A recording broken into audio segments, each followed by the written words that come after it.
vuelta, queridos fellows y queridos amigos en el canal de YouTube y nuestros queridos becarios. Ahora vieron que hemos empezado los primeros días con temas más de infraestructura, hemos pasado a otros temas y ahora el día está más focalizado en temas de ciberseguridad y cibercrimen. Empezamos con un experto de reconocimiento mundial como es Chris Painter. Recién vimos el tema de identidad digital con Michael Palace y ahora tengo un panel con muchos amigos desde toda América Latina y Estados Unidos. El tema es la ciberseguridad en infraestructuras críticas y en infraestructuras industriales.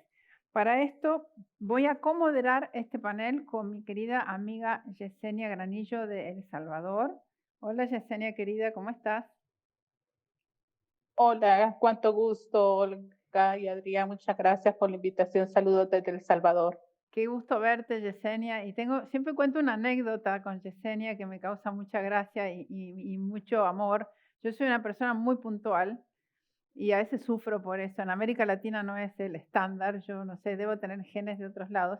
Y cuando hicimos la segunda edición de la escuela en la sede de la OEA, yo a todos les pedí que llegaran temprano porque venía Vint Cerf a darnos un keynote a primera hora de la mañana y les pedí por favor que llegaran temprano. Yo llegué temprano, pero ya Yesenia estaba ahí y Vint había ido muy temprano y estaban los dos cómodamente charlando solitos sobre internet Sí, y cosas interesantes. Entonces dije, bueno, el valor de haber llegado temprano y tener una charla exclusiva con el padre de internet en la sede de la OEA, siempre me acuerdo de eso y lo recuerdo con mucho cariño y nada, de tu dedicación de haber llegado más temprano y charlar con Vint. Supongo que para vos también fue una circunstancia simpática. sí, fue inolvidable, la verdad, es una experiencia para no repetirla, ¿verdad? No, no creo que vuelva a ocurrir, pero lo agradecí en aquel momento. Nunca se sabe, ya veremos. Bueno, gracias Yesenia por estar ahí. Yo voy a comoderar el panel con Yesenia y tenemos tres expertos. Gerardo González, que es un amigo de aquí, de Argentina.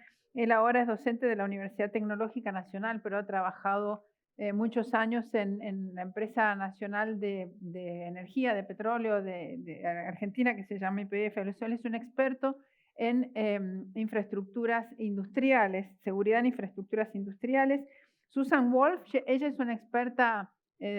Don't worry, Susan and Eduardo, I will switch to English in a moment, but just if you want to follow the translation, you have to go to the YouTube channel. So sorry I will make some explanations in Spanish. Susan es una experta en seguridad del DNS. Ella ha sido muchos años miembro de la junta directiva de ICANN en relación a temas de seguridad en el sistema de nombres de dominio. Y Eduardo Isiki es un investigador sobre temas de ciberseguridad. Él es brasileño, pero no vamos a hablar portugués, vamos a hablar español e inglés. Y él ahora está en Londres haciendo un trabajo de investigación. Así que te envidiamos que estás en una ciudad muy bonita, pero no importa. Y como les dije, Yesenia, ella es presidente de ASADETICS de El Salvador y es una experta también, es abogada, es experta en temas de Internet y ciberseguridad. Así que le voy a dar la palabra a Yesenia para que nos haga la primera pregunta a nuestro querido Gerardo, que está aquí en la ciudad de Buenos Aires. Muchas gracias, Olga, y nuevamente agradecer no solo a nombre propio, sino que de la Asociación Salvadoreña de Derecho de las Nuevas Tecnologías, ASADETICS, por ser parte de esta escuela, de esta edición. La ciberseguridad es un aspecto por demás importante y aún más cuando se trata de infraestructuras críticas del Internet. En los últimos años ha sido objeto de repetidos ataques, de señalamientos, de amplias discusiones, y pues el abordaje en este programa de esta decisión es decisivo. Ahora, aún más para los participantes que como yo, pues se trata de aspectos meramente técnicos, pero este es lo maravilloso de la escuela, que nos permite aprender un poco de cada cosa. Y en ese sentido, vamos a iniciar este panel dirigiendo la primera pregunta a Gerardo. Bienvenido, Gerardo González, de la Universidad Tecnológica Nacional, consultor de ciberseguridad industrial. Saludos desde El Salvador hasta Argentina.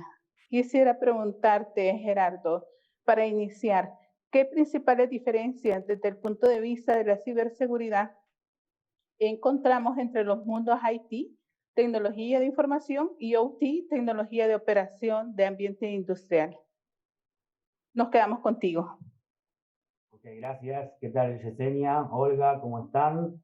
Primero que nada, agradecer la participación aquí y es un honor para mí poder estar en la escuela. Estuve en el momento que acabas de comentar, Olga, cuando Yesenia se encontró con Vincent Cerf, y yo también estuve ahí en ese momento porque también tengo la costumbre de ser puntual y llegar temprano, así que también fue un momento único, como decía Yesenia.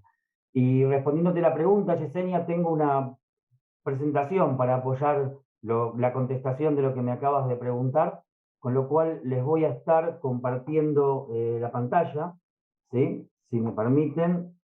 Bien, entonces, para responderte la pregunta, me decías acerca de los mundos IT y OT, ¿sí? Pero no, ¿se está viendo? Sí, ahí se ve bien, ahí se ve. Ahí se ve bien, perfecto.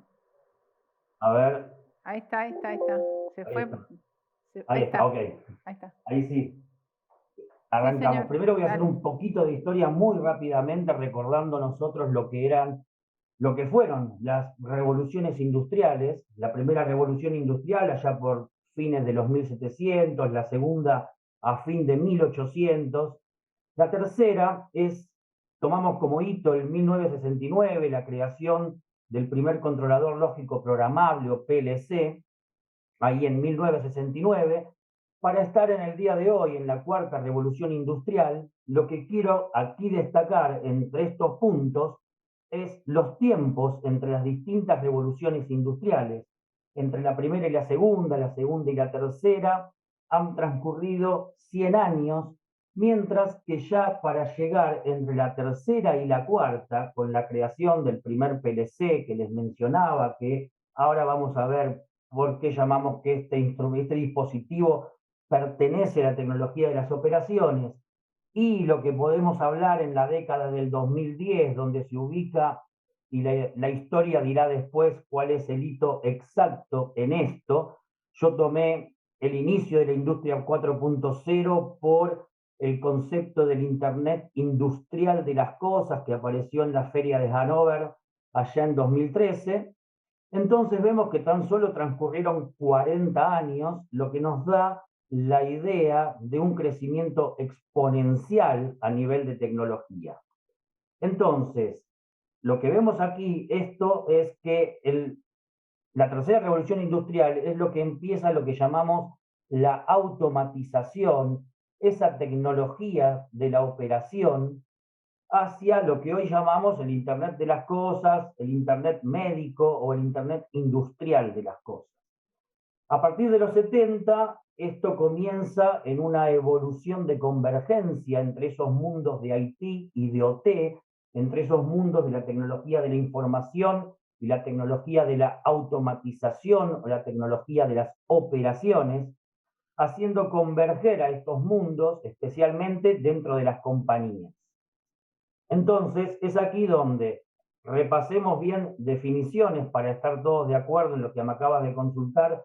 ¿Qué entendemos por IT? Por IT entendemos todas esas tecnologías que están asociadas a la información, a almacenarla, a recuperarla, transportarla, manipular los datos, y lo tenemos en los contextos de empresas, en los contextos de negocios, obviamente ya hoy muy instalado en el hogar, más aún con el último año y medio, casi dos, que llevamos con el tema de la pandemia, y todos tenemos a esta tecnología de la información dentro de nuestros hogares. Está asociado al hardware, al software, a Internet, a todo lo que es el e-commerce, servidores, conectividad. La tecnología de la operación está directamente relacionada a los procesos industriales, a los sistemas de control, a la supervisión y revisión de estos procesos, y es aquí donde encontramos nombres no tan populares como pueden ser un HMI, un SCADA, el mismo PLC que acabo de nombrar como hito de la tercera revolución industrial, que son equipamientos que están íntimamente ligados a un proceso industrial, a controlarlo, a actuarlo, a censarlo, a operarlo y por sobre todas las cosas a monitorear el mismo. Entonces, teniendo estas dos grandes diferencias de lo que es IT, lo que es OT, lo que entendemos, la convergencia que hoy ya estamos viviendo y cada vez más pronunciadamente, vamos a ver desde el punto de ciberseguridad qué implica esto. En ciberseguridad nosotros tenemos, hablando de las prioridades de IT, que es el mercado maduro de la ciberseguridad, que ya tiene más de 25 años, desde que las empresas empezaron a conectarse a la Internet comercial allá en los 90, las prioridades se basan de menor a mayor en disponibilidad, integridad y confidencialidad, hablando de la información. Disponibilidad es que esté disponible la mayor cantidad de tiempo. Integridad es que mantengamos a un dato, a la información íntegra en su transporte, en su almacenamiento, en todo su ciclo de vida. Y la confidencialidad es que ésta solo sea accedida por quien corresponde que lo sea y que no pueda ser accedida por alguien que no corresponde. Cuando vamos al mundo de OT, ya tenemos el primer cambio de paradigma fuerte porque esto se nos dan vueltas las prioridades. En el mundo de OT, la prioridad es la disponibilidad. Y ahora vamos a ver por qué. No tanto así la integridad y confidencialidad del dato, que no digo que no sea importante, pero se invierten las prioridades. Esto es porque el mundo de OT, el mundo de los sistemas industriales, de la automatización, viene de algo que llamamos el safety. En inglés tenemos dos palabras para hablar de esto, safety y cybersecurity, mientras que en español en ambas hablamos de seguridad. Básicamente, para que se entienda, por safety entendemos proteger a las personas del daño que las cosas o los dispositivos le pueden hacer. Mientras que en el cybersecurity lo que nosotros hacemos es proteger a la información y a los dispositivos de los daños que las personas pueden hacerle.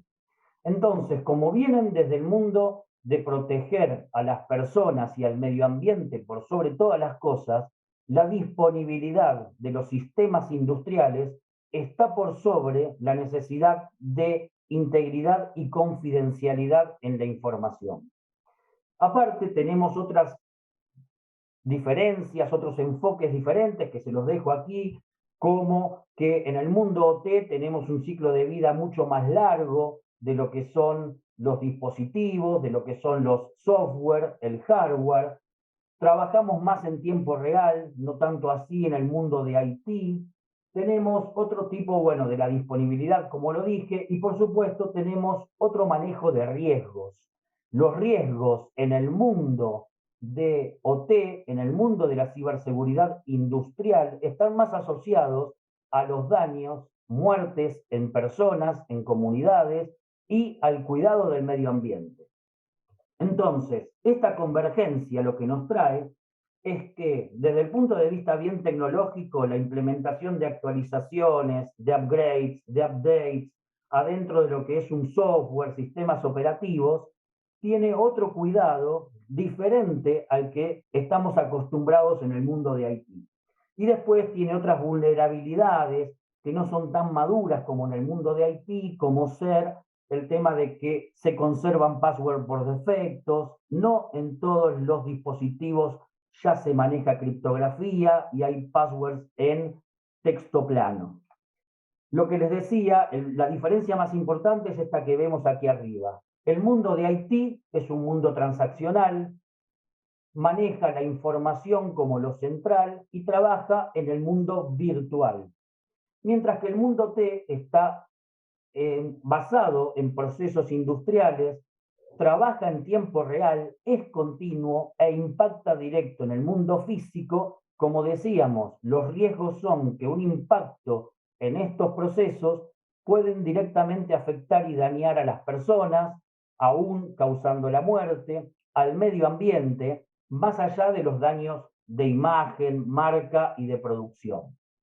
Las grandes diferencias están en que, como les decía, esta convergencia empieza a empujar que en tiempo real la información de producción y de los distintos tipos de sistemas industriales estén cada vez más necesitados por la alta dirección de una empresa, y ahí es donde viene la convergencia con el mundo de IT. Cada vez más las redes corporativas se están uniendo con las redes de control. Y es aquí donde nos aparecen todo este mundo de IT, de OT, en una convergencia, y aparece un concepto que es el que da título a este panel que estamos aquí, el tema de infraestructuras críticas, que seguramente ahora nos van a contar bien qué entendemos por esto, pero hablamos de protección de infraestructuras críticas, hablamos de ciberseguridad industrial, y en el medio tenemos lo que son las infraestructuras críticas industriales, donde lo más importante es tener en cuenta este cambio de paradigma, esta diferencia desde el punto de vista de la ciberseguridad, enfocándolo a esa triada y sumar el concepto de safety que les mencionaba. No sé si con esto te respondí la pregunta o hay algo más que me quieras consultar, Yesenia. Perfecto, me parece que ha sido completamente claro. Gracias, Gerardo. Vamos a esperar por las preguntas al final. Bien, perfecto. Voy entonces ahora a dejar de compartir. Gracias, Gerardo. Me queda una impresión de que es un mundo totalmente diferente a otros mundos de infraestructuras críticas, el industrial, ¿no? Es una especialidad muy específica, y celebro que la Universidad Tecnológica Nacional te tenga como docente, y tengo una especialidad en eso. Las universidades tienen un rol fundamental en formar profesionales en todas estas disciplinas, ¿no? Gracias, Gerardo. Y ahora, I will switch to English now. So, Susan, pero no te vayas, Gerardo, quédate ahí con nosotros. I will make some questions to Eduardo and Vamos a Susana. hacerle algunas preguntas a Eduardo y a Susana.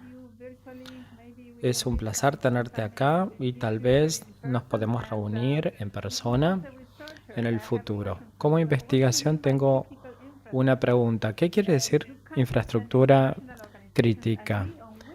¿Países y organizaciones internacionales pactan cuáles son las críticas? ¿Nos puedes ayudar a entender esta diferencia? Esta diferencia que existe entre el concepto, el entendimiento de lo que es una infraestructura crítica para estos actores en este ecosistema. Y bienvenida nuevamente. Muchas gracias, Olga. Es un placer estar aquí nuevamente. A pesar de que estamos distantes y por pantalla electrónica, siempre es un placer estar acá con estos panelistas en la escuela, ¿no? En la Escuela del Sur de Gobernanza de Internet. Qué buena pregunta. A ver, ¿qué es crítico?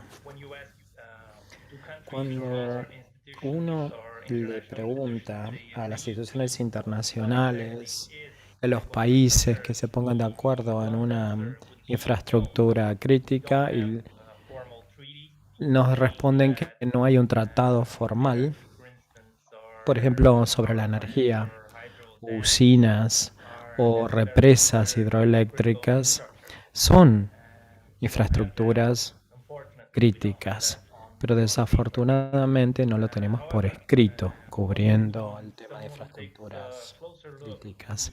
Si uno le presta atención a documentos, por ejemplo,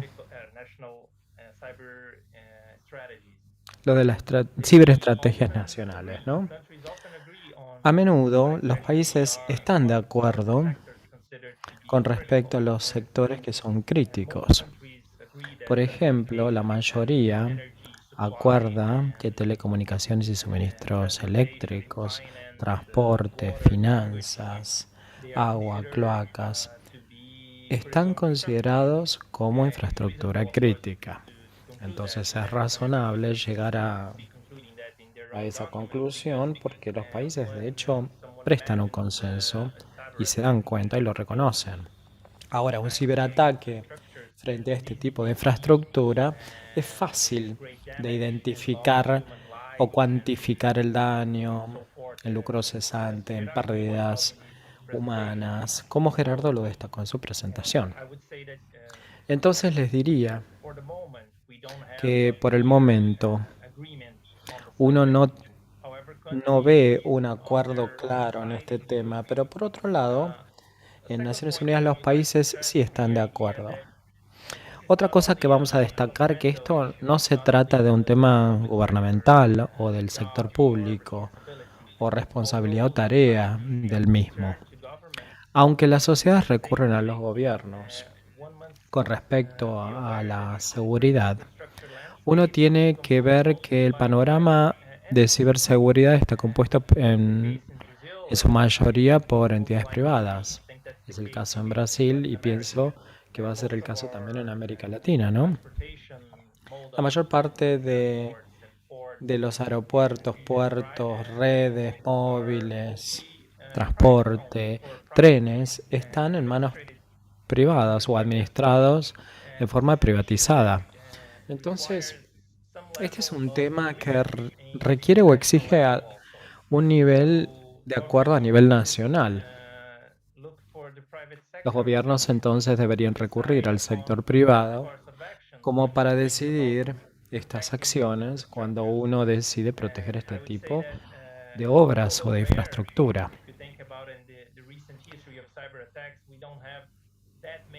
No tenemos en ciberataques muchos casos contra infraestructura crítica. El potencial de un ataque ya nos estremece. Entonces deberíamos recurrir a un consenso a nivel internacional para poder optimizar la seguridad sobre este tipo de infraestructura. ¿Te responde, Olga, la pregunta que me hicieron? Con gusto puedo expandirme. Sí, tengo algo para aclarar acá. Veo que hay muchos debates y comentarios sobre ciberataques que se concentran principalmente en empresas privadas o en individuos o gente que trabaja, que ha cambiado o ha transformado la forma en la que utilizamos las computadoras en el hogar, ¿no? Y a veces no tenemos tanta protección comparado cuando trabajamos en corporaciones, firewalls, todo eso, ¿no? Con esa infraestructura. ¿Cómo ves que esto sucede? En empresas petroleras, servicios de agua o instituciones industriales o cosas así. ¿Ven los mismos desafíos o ven que ha sido más controlado o es distinto? Bueno, diría que es el mayor desafío para esas empresas cuando lo pensamos, porque tomo prestado algunos de los conceptos de la presentación de Gerardo. Él correctamente mencionó que la arquitectura industrial es diferente a la que usamos todos los días en Internet.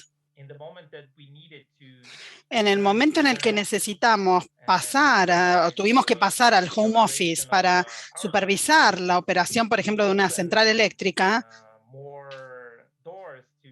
se abren más puertas al ataque, ¿no? Tenemos una mayor superficie de ataque. Entonces, es una preocupación. Yo diría que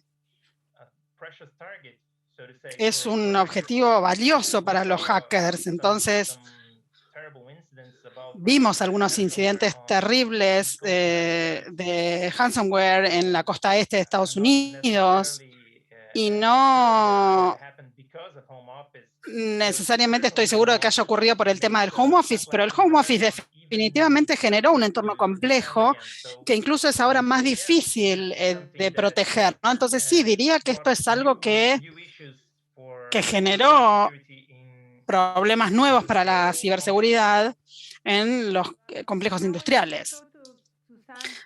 Ahora le voy a dar la palabra a Susan. Gracias, Susan, por participar. Sé que estás muy ocupada. Muchas gracias por respaldar a la escuela todos los años desde hace mucho tiempo. Quiero contarles que Susan es experta en seguridad y en DNS. Como dijeron Gerardo y Eduardo, no hay una definición convencional exacta de lo que es la infraestructura crítica, pero estoy segura que el sistema de nombre de dominio y la infraestructura coordinada para el sistema de nombre de dominio es una infraestructura crítica muy importante. Tal vez Susan nos puede comentar un poco sobre esto. Y tengo una pregunta para hacerte. Como no existe una convención de lo que es una infraestructura crítica, incluso para algo como el DNS, que es fácil de acordar, es fundamental hacer coincidir las funciones de Internet y no hay un entendimiento compartido entre la infraestructura pública y privada. Entonces, en las plataformas de contenido, ¿se pueden considerar infraestructura crítica? Me gustaría agregar también otra pregunta. ¿Cómo te parece o cómo ves el desafío para el sistema de nombre de dominio en relación con el abuso de la seguridad en DNS? Yo sé que sos experta en el área, así que te doy la palabra y muchas gracias por participar esta mañana de Argentina. Creo que vos estás en la costa oeste, así que también es la mañana para vos, casi la hora del almuerzo, ¿no? Sí, casi la hora del almuerzo. Muchas gracias, Olga, por la invitación. Es un placer estar acá. Quiero hacer algunos comentarios que me parece que tienen que ver con las preguntas que vos estás haciendo, Olga, y me parece que me queda tiempo para alguna pregunta adicional si quieren también. Quiero comenzar estableciendo al DNS como un ejemplo de lo que es la infraestructura crítica en Internet y cómo tiene que ver con un poco el pensamiento establecido y cómo es diferente también de esto, ¿no? Como los colegas ya mencionaron, hay normas sobre la infraestructura crítica, aunque no hay un entendimiento compartido. Internet está como atrás de la curva de esto, porque se habla mucho sobre estos temas, como para ilustrar algunos de los principios. También tengo que decir que es un placer respaldar esta reunión, pero quiero expresar un poco mi visión y las observaciones. Esta reunión tiene muchas presentaciones sobre este tema. Es un tema muy vasto. Yo lo veo desde una perspectiva de ingeniería inicialmente y luego desde el punto de vista de la política.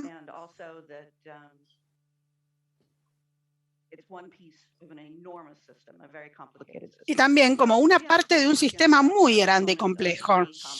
DNS es un componente de algo muy complejo, como es el mundo digital, ¿no? Internet y el DNS son infraestructuras críticas, como Olga mencionó.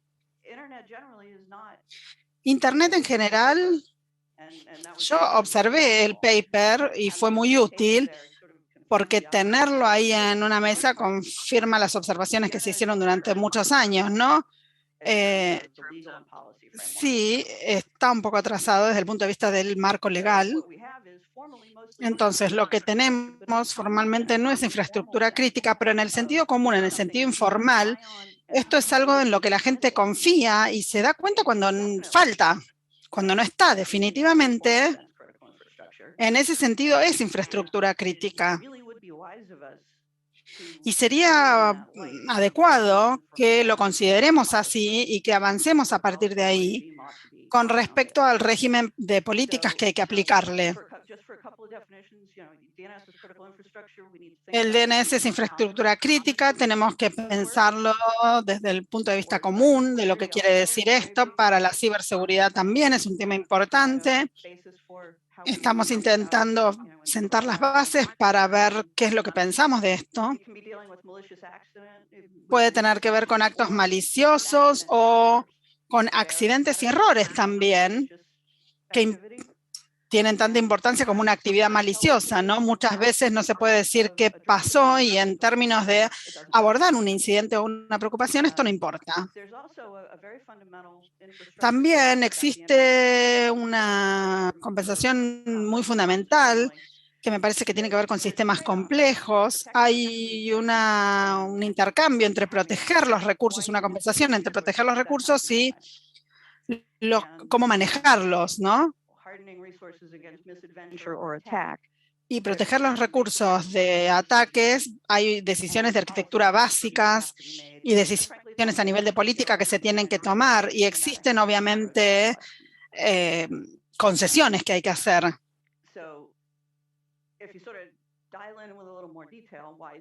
Entonces, si nos metemos un poco más en detalle en el protocolo de DNS, para los que por ahí no están familiarizados, no me voy a meter en detalles técnicos porque tenemos poco tiempo. No me parece que sea necesario para poder entender este tema, pero el DNS conecta a los usuarios, los sistemas y los recursos. El uso más común tiene que ver con los nombres de sitios web o direcciones de email, aplicaciones, direcciones de redes, y cómo se puede alcanzar esos recursos de una red.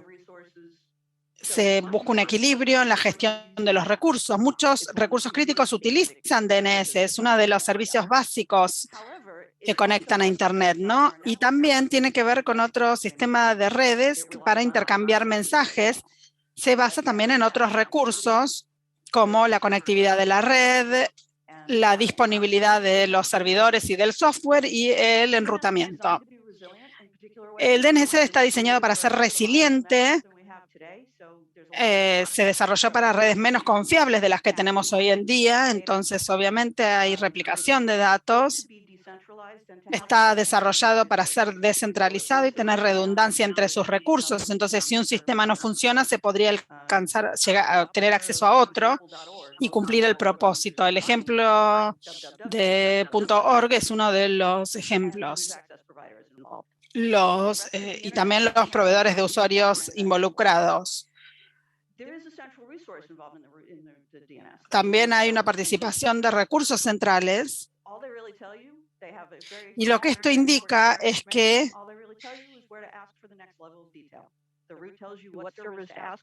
nos va a decir a qué servicio solicitar el .org para ese ejemplo de .org, ¿no? Entonces, el DNS es como esta combinación de lo distribuido y lo centralizado.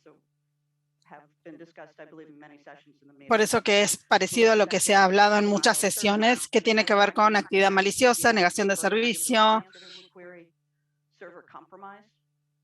servidores comprometidos, y también involucra accidentes y errores. El DNS moderno es un sistema muy complejo, muy dinámico, mucho más allá de sus parámetros de diseño originales. Hay muchísimas opciones, los protocolos técnicos son complejos porque tienen que funcionar en diferentes condiciones y hay requisitos de interoperabilidad. Entonces, los servicios de ISP se pueden conectar con un servicio del otro lado del mundo. Entonces, también es un tema para el DNS, volviendo a la infraestructura crítica.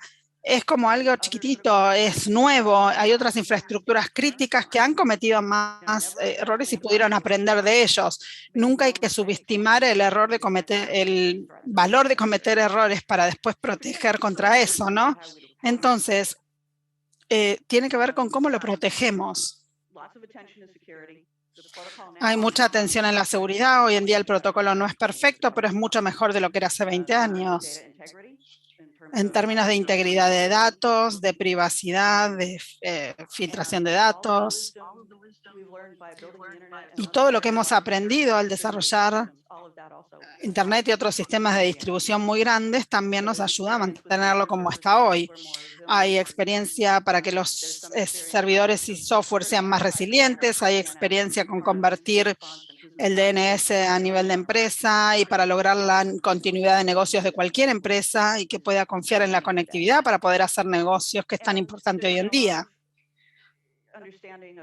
También ha habido mucho entendimiento de cómo opera efectivamente contra actividades maliciosas, que tienen que ver con compartir información dentro de la industria, operaciones de redes.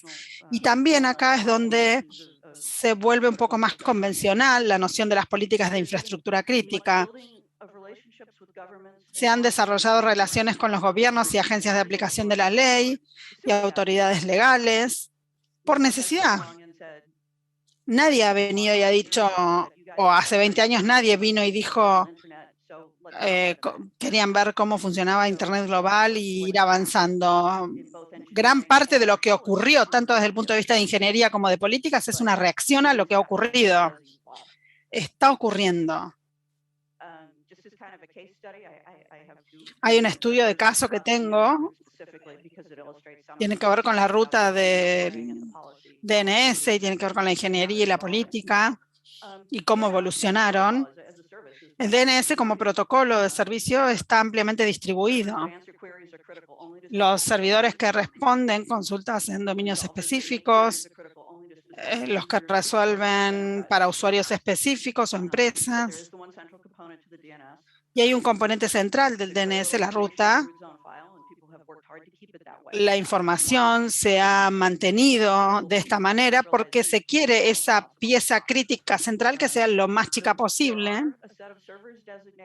Hay diferentes servidores designados como último recurso para alcanzar la ruta. Se necesita algún lugar desde donde comenzar, se necesita alguien a quien preguntarle cuando uno no sabe nada sobre encontrar un nombre. Entonces, los que resuelven recuerdan esto.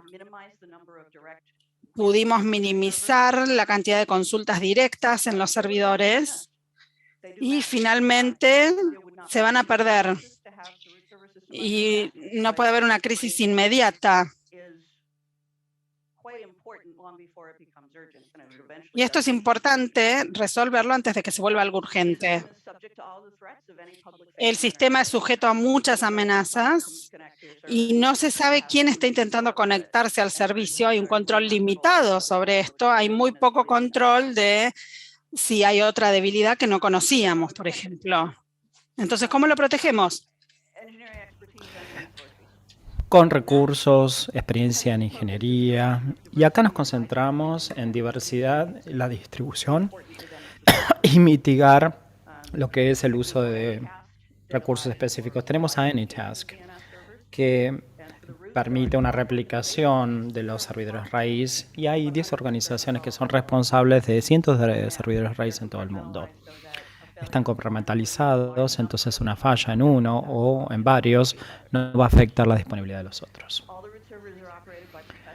Todos están operados por ingenieros profesionales con un gran compromiso de recursos para hacer monitoreo de capacidades y un entorno de amenazas, que es una responsabilidad bastante seria. Y los operadores de servidores raíz no están bajo una organización, ¿no?, que dirige todo lo que es el servicio de ataques. Tenemos, sí, un progreso, un trabajo como para mayor distribución de la disponibilidad de este tipo de información, para facilitarle a las redes locales, ya sean corporativas o de network, como para copiar lo que es la raíz, la zona raíz, para que obviamente depende de los servidores de raíces, y es lo que tiende a pensar el ingeniero si tienen un punto único de falla o recursos concentrados ahí. Una forma de protegerlos buena es hacer que ese recurso único sea varios y que cada uno tenga menor importancia. A nivel políticas, también ha habido mucha actividad en torno a este tipo de sistemas. Y en vez los hacedores de políticas obviamente le prestan atención mucho a la diversidad y a los recursos distribuidos, pero hay cada vez más interés en legisladores con respecto a la transparencia del sistema, cómo funciona y qué también opera. Preocupaciones también de los TCPs compartidos y también la gobernanza del sistema, que todavía no se formalizó. Algunos servidores designaron infraestructura crítica en sus propios países. En Suecia, por ejemplo, sí hay una buena relación con el gobierno. Y hay mayor interés en detalles técnicos y en datos de operación que los operadores obviamente tratan de ajustar. Y hay mucha actividad en la formulación de políticas en ICANN como para formalizar lo que es la gobernanza de estos servidores raíz, como para poder pactar lo que es las expectativas a nivel del servidor, de manera tal que uno falla en una pieza puede ser diagnosticado inmediatamente y que se pueda llegar a tomar una acción. Y esto es lo que pasa con este panorama de evolución, porque obviamente Internet abarca muchísimo. Tenemos otro caso que ilustra principios bastante distintos. De hecho, hubo la caída de Facebook este lunes, donde escuchamos todo tipo de noticias. Lo primero que quiero argumentar es que esto no se trata de criticar a Facebook o a su ingeniería. Los ingenieros que trabajan ahí son fantásticos y seguramente tuvieron el peor de sus días ese lunes negro, ¿no? Miles de millones de usuarios, cientos de routers y servidores, 10.000 empleados casi, y empezaron a trabajar mucho con seguridad y resiliencia. La lección que aprendimos no es que tuvieron un problema, sino que cualquiera puede llegar a tener un tipo de problema, una contingencia que no puede llegar a resolver. Tuvieron los servidores caídos, obviamente el impacto fue bastante grave y obviamente se convirtió en noticia mundial. Ahora bien, además de que esto le puede llegar a suceder a cualquier parte, a cualquiera, ¿no? No hay margen como para criticar ni la experiencia de Facebook ni el nivel de cuidado que ellos le ponen al negocio. Le puede llegar a suceder a cualquiera. Y el otro componente, y de hecho se ilustró con respecto de las concesiones mutuas o recíprocas en términos de seguridad, porque lo que hicieron como para protegerse de amenazas, les costó más recuperarse del problema que en realidad tuvieron. Por ejemplo, al hacer más stringentes las funciones de seguridad en su red interna, implicaba ahora que no tenían forma de reconstruir o rebootear lo que es el sistema de acceso físico. Los que podían arreglar no podían llegar a entrar a los centros de datos como para arreglar los servidores, ¿no? Recíproco, ¿no? Entonces, uno tiene que correr el riesgo, escoger cuál es la mitigación o medida de mitigación, y hay veces uno tiene que evolucionar y salir adelante. Lo mismo fallas primarias que obviamente se reportaron como fallas de DNS. Yo no tengo conocimiento específico ni evidencia, pero del post-mortem que publicaron, en base a lo que leí, se puede argumentar que era una cascada de errores, error humano en la actualización de ruteo, que luego había un bug en el sistema que obviamente una falla que tiene que capturar esos errores humanos y luego una falla de ruteo que obviamente no se llegaba a esos servidores. Obviamente el DNS no podía encontrar los datos que necesitaban y el síntoma visible era lo que era una falla de DNS. Pero esa interdependencia hacía que la recuperación sea muy, muy difícil, que es algo típico, es inherente en la naturaleza de cómo funcionan las cosas. El tema es qué puede hacer Facebook, ¿no? Desde el punto de vista de ingeniería, hace mucho que ha aceptado, como nosotros hemos aceptado, que un sistema complejo es imposible de entender. Siempre pasamos por alto cosas, no hay un escudo perfecto.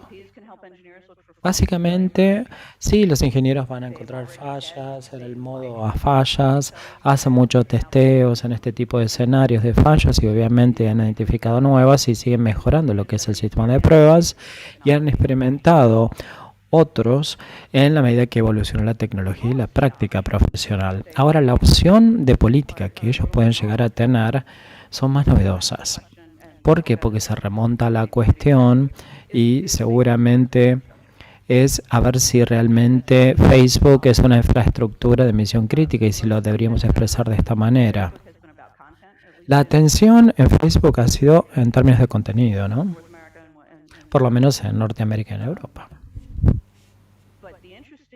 Sin embargo, lo interesante que debemos destacar esta semana es que mucho acceso a contenido no controvertido también resulta en un impacto social, porque infraestructura, por ejemplo, con autenticación, y dicen, bueno, se une con Facebook justo a otro sitio, obviamente es una interautenticación, obviamente todos los sistemas comerciales estaban impactados por el sistema de autenticación de Sign-in.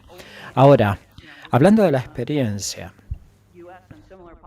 de Estados Unidos y de otros regímenes, obviamente tenemos la regulación de entidades privadas, porque ellos son una empresa que cotiza en bolsa, es una empresa privada. Hay una tendencia de prestarle atención a las fuerzas de mercado sobre las empresas privadas hasta último momento, hasta que realmente resultan adecuados.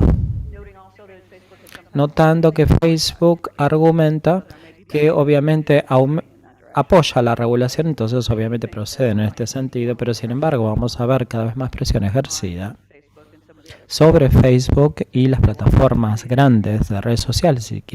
Si quieren los beneficios de ser grandes, obviamente el funcionamiento de esos datos críticos van a tener que apoyar y aceptar también la otra cara de la moneda, que es obviamente atenerse a incluir algo de regulación o la regulación. Y con esto se ilustra algunos principios útiles del DNS. Obviamente es un caso de estudio en la infraestructura. Y me parece, Olga, ya respondí algunas preguntas, ¿no? Interesante lo que nos explicaste. Algunos ejemplos o comentarios que me vienen a la mente con respecto a lo que dijiste del ataque o el incidente de Facebook que pasó este lunes. Y la infraestructura distribuida del DNS. Tal vez considerando que el DNS tiene una infraestructura tan distribuida en todo el mundo, hace que sea menos vulnerable a este tipo de fallas o ataques, ¿no? Con esta distribución en infraestructura, ¿es más resiliente? Y es muy interesante con lo que dijiste de servidores de raíz, que obviamente están manejados por profesionales muy buenos y en diferentes partes, que por lo menos están distribuidos con coordinación y hacen que sean menos propensos a tener vulnerabilidades en vez de tenerlos en un solo lugar, en un punto de organización o de gestión, ¿no? Claro. Es válido también decir que es fundamental con respecto a la esencia de lo que es Internet, que no es una sola red, es una red de redes, con diferentes empresas, diferentes carriers, operadores.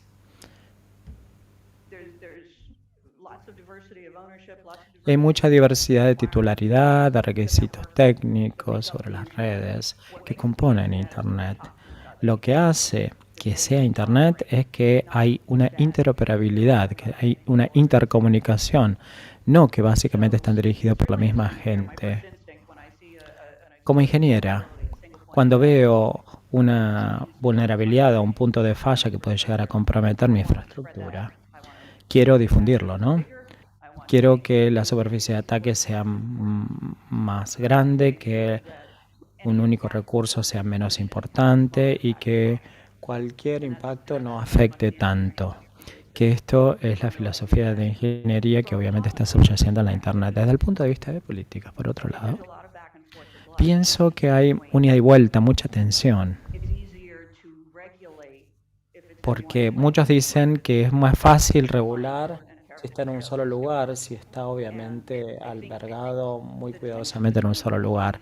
Y la tensión entre estos conceptos es donde nos lleva a tener muchas soluciones a algunos de los planteos o problemas que tenemos. Seguramente estás en lo cierto. Lo que yo dije sobre la distribución de la tecnología y del control del sistema de servidores raíz ha sido una gran fortaleza desde un comienzo, donde obviamente estaba diseñado de esta manera y que no pertenecía a una jerarquía en particular o a una entidad en especial. Y cuando se forma una solución de ingeniería como para distribuir más los recursos, la gente lo critican y hay veces dicen, no, sí, vamos a hacerlo. Y obviamente se unen. No hay un imperativo en políticos de política correspondiente, sino es mejorar lo que sea o como sea en términos de servicio, haciendo que los servicios sean más disponibles, más resilientes y de muchas maneras la política, la respuesta a la política debería buscar la respuesta de ingeniería, que es distribuirlo más para reducir o mitigar el impacto de una única falla, ¿no? Punto único de falla. Ahora, cuando no lo podemos mitigar más, cuando tenemos recursos críticos y cuando tenemos instalaciones que son críticas, como obviamente lo describen en el derecho del common law, uno tiene que ser realista porque hay una política o una opción de políticas, obviamente con respecto a lo que es el término de violación. No es algo definitivo, pero bueno, es la forma en la que analizamos. Vamos a cambiar al español porque tenemos algunas Gerardo, preguntas para Gerardo. Tenemos como 10 minutos. A ver, te leo 2 o 3 preguntas.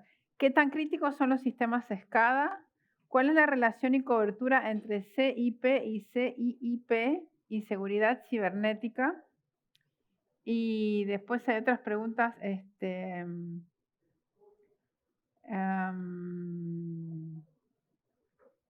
Bueno, esas y después leo otras más que son un poco más filosóficas. La primera parte era respecto de la vulnerabilidad de los SCADA. Es SCADA, sí. Bien, como les decía, al ser uno de los principales puntos dentro de los sistemas de control, los sistemas industriales, el SCADA es el sistema de supervisión y adquisición de datos, es el que tiene el control del proceso industrial. Un ataque en cualquiera de sus formas, con los distintos tipos de amenazas y vectores de ataque que existen, va a poner en riesgo el proceso industrial, como les decía, con consecuencias sobre el mundo real. Esos son los problemas sobre los cuales se diferencia la parte de OT de la parte de IT. En IT, cuando atacan un servidor o cualquier tipo, por más importante que sea, el daño puede ser muy grande económicamente, pero no se puede causar un daño al mundo real físico. Eso es lo que sucede con el caso de la vulnerabilidad de los SCADA, que al afectar el proceso del SCADA, afectas el proceso industrial y entra en riesgo una consecuencia sobre el mundo real, que puede ser daños a las personas o al medio ambiente. Por supuesto, también al proceso industrial, a la producción, a la imagen de marca. Pero el gran problema es el impacto sobre el mundo real. Después me habías hablado de una segunda parte de protección de infraestructuras críticas, ¿no? No sé, es que ignoro exactamente qué son. ¿Cuál es la relación y cobertura entre CIP y CIIP y seguridad cibernética? ¿Ese es para vos o es para quién? Ahí me perdí. A ver, entiendo que esa sigla habla de protección de infraestructuras críticas y protección de infraestructuras críticas industriales. Ah, ¿no? debe ser, sí. Por lo tanto, no sé si Eduardo quiere responderla. Bueno, no importa si Eduardo o... Did you get that, Eduardo? Which is the relation and coverage between CIP and CIIP security? Deben ser estándares. I don't know them. So if we don't have that information, we can search it later. Si no tenemos esta información, podemos buscarla después para los alumnos.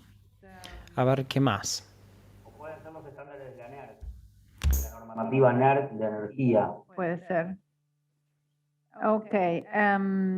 I think this is a question perhaps for Eduardo. Acá tenemos una pregunta para Eduardo. Considerando que la infraestructura técnica no depende de la tecnología, considerando nuestro desarrollo, ¿qué aspectos de ciberseguridad en países en vías de desarrollo deberíamos migrar o invertir con respecto a la tecnología? Lo que quieren decir es qué tipo de cosas le debemos prestar atención en economías en desarrollo como para invertir, ¿no? Y si tendría que haber una agencia de inteligencia en pleno contacto con aquellos que protegen la infraestructura crítica del país. ¿Eduardo? Bien. Sí, con respecto a los países en desarrollo, diría que tenemos que invertir en las personas. Necesitamos personas calificadas para hacer el trabajo. Susana habló correctamente cuando dijo que necesitamos personas calificadas operando sistemas críticos. Y me parece que como latinoamericano podría decir que tenemos una brecha tecnológica que tenemos que abordar. Obviamente que a veces comprar o adquirir tecnología es importante, pero necesitamos personas para manejarla, ¿no? Perdón, ¿dijiste algo, Olga? I think yeah, were you saying something more? Sorry, I had to. Perdón. Sí, no sé si querías decir algo más. Estaba solucionando lo de la computadora. ¿Algún otro comentario de Yesenia y nuestros queridos expertos? Solo quería decir que existen recursos y hay documentación de mejores prácticas, hay personas que enseñan, que hacen transferencia de tecnología y capacitación. Y es particularmente difícil hoy en día con todo este mundo remoto por el COVID, pero me parece que el costo de unirse a un Zoom es mucho más bajo que el costo de viajar físicamente. Entonces, sí, se pierde un poco el contacto, pero también existe un beneficio y podemos hablar offline con el que necesite sobre los diferentes recursos que existen. También, Susan, nos puedes mandar por email algún link que te parece interesante y lo podemos compartir con todos. Muchas gracias por mencionarlo. Sí, hay muchos recursos online, obviamente. Sí, muchas gracias. Gerardo. Simplemente resaltar el tema de la importancia de lo que decía Eduardo respecto de infraestructuras críticas, de cómo los países deben ir mezclando el mundo privado con el mundo público y potenciar la protección de las infraestructuras críticas, no solo en el mundo industrial, porque también lo que habló Susan respecto de los DNS, vemos que las infraestructuras críticas no son solo industriales, existen muchas infraestructuras críticas que no lo son, por lo tanto, creo que es todo un tema en el que exista un compromiso público y privado de los distintos países, de las distintas organizaciones, para empezar a crear comités, para empezar a crear en conjunto normativas e impulsar esta protección en forma general, ¿no? Gracias, Gerardo. Muy interesante lo que estás comentando. Se me ocurre que es toda un área diferente a la que usualmente se habla de ciberseguridad y ciberdelito, la de industrial. Eduardo, ¿algún comentario final? Sorry, Eduardo, in English. Last comment. Eduardo, ¿algún comentario final?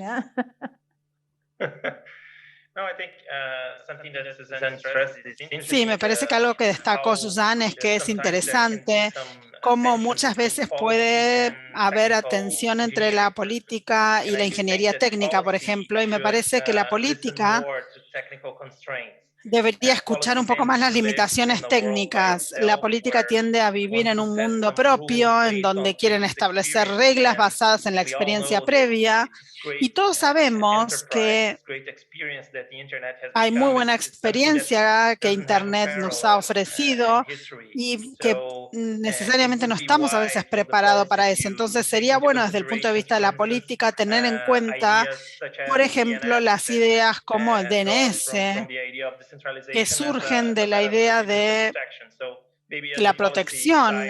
Entonces, tal vez desde el punto de vista de las políticas, alentaría a los que hacen esas políticas a que lo piensen. Sí, gracias, Eduardo. Es exactamente el foco y el objetivo de esta escuela, es generar o unir a diferentes profesionales, desde abogados, ingenieros, todos juntos para trabajar en estos conceptos que todos tenemos en mente. No soy ni ingeniera ni abogada, pero tengo que entender temas de política, temas legales, y los hacedores de políticas tienen que entender los conceptos tecnológicos. Yesenia. Simplemente retomar estas últimas palabras, y realmente como abogado creo que hay muchas cuestiones legales que considerar. Y es importante para nosotros comprender el aspecto técnico antes de emitir una norma que puede ser restrictiva. Gracias, Olga. Gracias a ustedes, gracias a Yesenia desde El Salvador, a Eduardo desde Londres, aunque es de Brasil, a Gerardo desde Buenos Aires, and Susan from the Washington in the United States. Un gran saludo, big regards from Argentina to all of you. Un gran saludo desde Mis Argentina. saludos Espero que desde sigan Argentina bien. para And I todos. hope to meet you in person someday, Espero poder somewhere in the reunirnos en future. Espero persona en encontrarnos algún momento en el personalmente algún día en el futuro futuro. Muchas gracias por cercano. haber estado acá con nosotros. Y a los becarios nos encontramos a las en media hora con otro panel. Gracias, muchas gracias a todos. Adiós.